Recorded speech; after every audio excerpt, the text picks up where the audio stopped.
So many things to try and take apart. I sometimes think I know where I'm going, and then I get to a point where it's like, wow, where do I go from here? I decided to hit record because I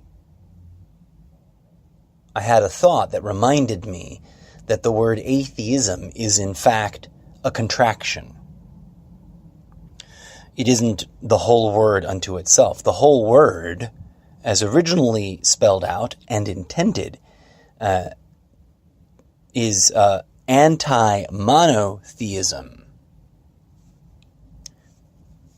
And this is what I mean by about how everything gets hijacked. The original, let us call them founding fathers, of the original atheist movement were a collection of wildly diverse individuals. There was no centralized push for this. There was no one great leader of the atheist movement, although I guess there's people, candidates for such a title that different factions put up or suggest.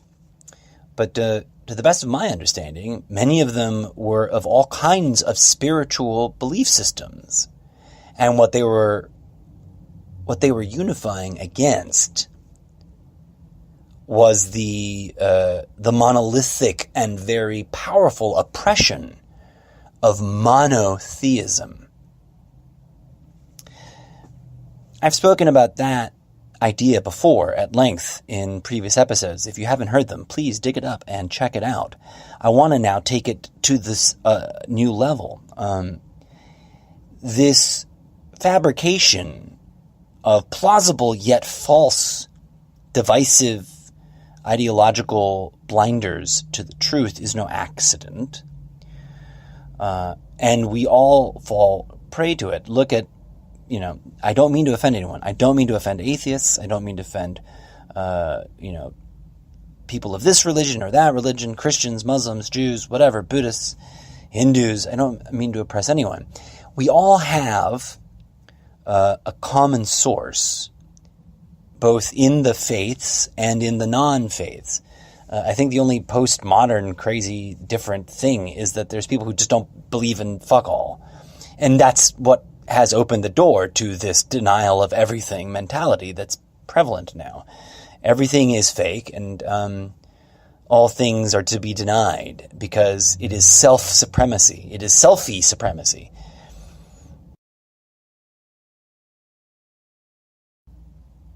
We have all been lied to from day one. You come out of the womb, and bless their hearts, your parents perpetuate brainwashing upon you. They don't know that they're doing it because they were brainwashed. And their parents don't realize they were doing it because they were brainwashed. And every once in a while, people kind of go, and try to adjust. And they liberate themselves from this idea or that idea and form new opinions in this regard or that regard. And there's always, it isn't some absolutist concrete state. It's an ever-churning chaos of evolution of thinking.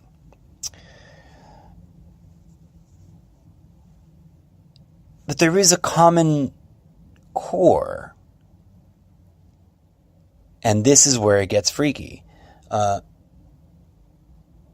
You can't commune with each other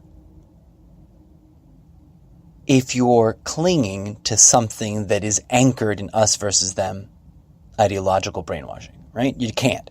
You cannot commune with a stranger because you're predetermined, pre-programmed, pre-focused on measuring the differences between you to see if he's one of us or one of them.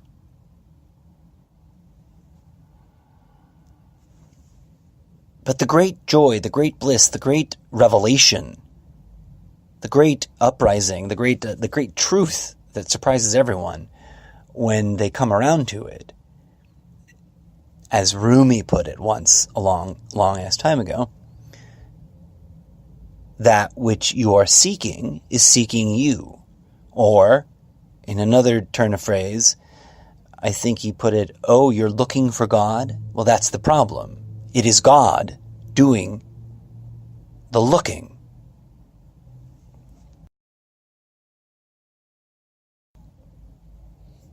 And this we all have in common, but you can't debunk that.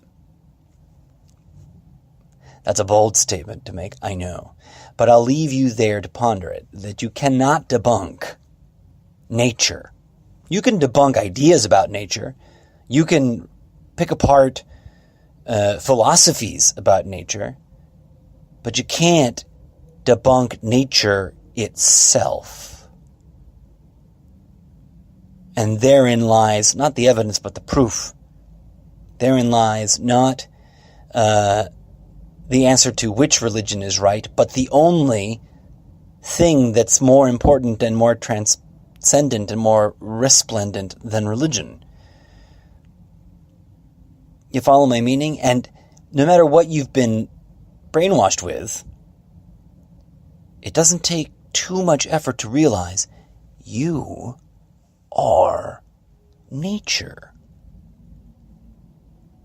You came out of your mother's womb. She came out of hers. And so on and so forth. Begetting upon begetting upon begetting for God knows how long. And we don't need to know how long ago it started. We don't need to worry about it. You know why? Because here and now is here and now, and that cannot be denied. It just is. And that is so. And if you are not busy, if you are the opposite of preoccupied, if you are completely available to it, you can perceive it in ways more deeper, in ways more profound than we allow ourselves to during the run-of-the-mill everyday walk of life. You can perceive and engage with nature in ways that sound ridiculous and science fiction and fantastical compared to what we are allowed to experience on the day-to-day. And that's not a theory. What I just said, that's not a theory, that's something experiential. Enlightenment is not something you believe in. It's something you experience. That means it's there, it's tangible, it's real, it's part of you, it's organic. It predates any ideology. The cosmos itself has existed for millennia without the need for any little human ideology or belief system or religion to define it, shape it, explore it, or explain it. I'll include science in that. We don't need science, although science is cool when it's not corrupt. So is religion. Religion is cool when it's not corrupt. I was reminded by Facebook today that a friend of mine wrote a great post, and I shared it and added my thoughts about something Eckhart Tolle said, that essentially religion can either be a tool for your ego or a tool for the highest calling and the greatest good.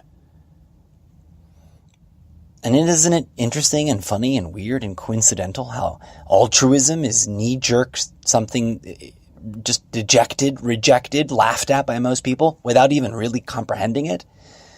Because it's utopian. But just understand that it is indicating, it is a symbol, those words are symbols for something that phenomenologically can happen in the universe. And we've just been conditioned to disregard it through our own acceptance and fabrication and extension of these ridiculous one-dimensional lies. The universe exists and operates on many, many layers, which some might call dimensions, than we are even capable of fathoming in our day-to-day mindset. And, we sort of wish that science fiction were true, but the way nature actually is even more profoundly awe-inspiring than any of the wild, beautiful things from science fiction, which is the joy of science fiction. Science fiction hints at what might be out there that we don't let ourselves go experience. But just as you can experience the heat, the radiant heat of the sun, without knowing what it is, without understanding how it's up there, what it's thinking or why it does it, you know its warmth, and you know its absence when the weather is inclement and interferes with you communing with it directly. That's nature. The rock hits you on the head and you can't deny that happened. That's nature. That's material, plain, concrete existence. And here's the fun part. That's just an envelope. And how do you know? How can you verify that that's true? Like Fight Club puts it, you aren't your khakis, you aren't your bank account, you aren't this body. And deep down, you don't need to believe that. Deep down, you can experience the disambiguation. Thank you, Wikipedia, for making that word a household, thing. You can understand how to disambiguate, how to differentiate, how to distinguish the sensation of that which is actually you and that which is just the envelope. But I'm going far afield here, and I'm going kind of in spirally twists and turns. I come back. What our oppressors, whoever they are, your bully at school or those in power at whatever level you'd like to point fingers at some level or another, they're operating on assumptions that are based on the understanding that the harder you ignore your inner world, your inner truth, your inner divinity, the easier you are to take advantage of, profiteer on, manipulate, and control. Thus, my friends, the need for that inner revolution before the outer one. If we all succeed, that if you liberate yourself completely of the brainwashing, which you can do, no one else can do it for you. I can't liberate you. Jesus can't liberate you. Trump cannot liberate you.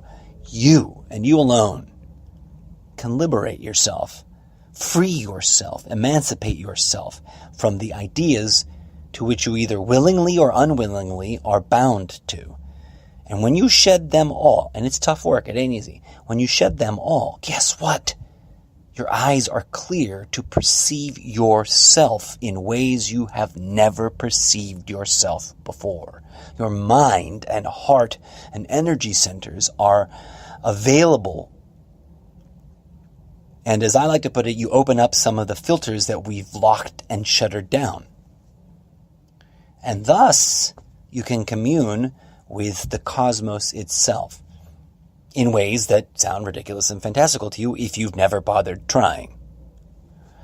And why is this important? Because you are not alone, and you are part of a network, and it's all interconnected, and there is indeed a revolutionary wave. If enough of us liberate our own selves, heal our own selves, forgive our own selves, and begin to transcend our own selves, it activates those around us.